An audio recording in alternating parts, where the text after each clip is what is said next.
Alors, j'ai décidé de venir chez Idesia pour être concret. Au début, je ne connaissais pas du tout Idesia.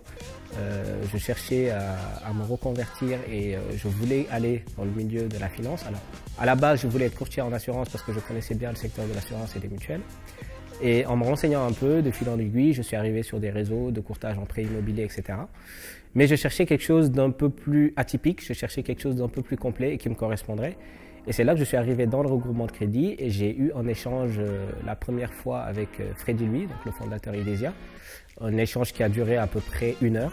Et quand on a fini cet échange, je suis descendu dans mon salon, j'ai trouvé ma femme et je lui ai dit « je sais exactement ce que je vais faire, avec qui je vais le faire ». Alors moi, après 20 ans dans le secteur bancaire, j'avais envie d'un peu d'indépendance. Et donc je connaissais Idesia et j'ai décidé de me renseigner en fait sur le concept Idesia.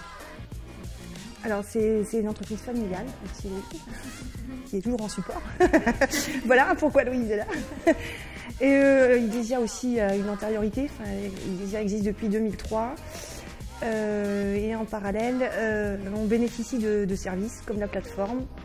Et pourquoi j'ai choisi Idesia? Parce qu'en fait, j'ai rencontré Monsieur Louis et à travers ses valeurs, je me suis retrouvée.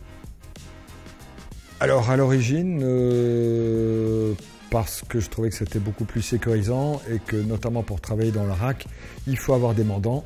Et le meilleur moyen pour moi, c'était de rentrer dans une franchise telle qu'Idesia, qui avait tous les mandats possibles. Idesia, c'est un peu une famille, on va dire. Nous sommes bien entourés. On peut aller chercher des questions à n'importe quel moment de la journée.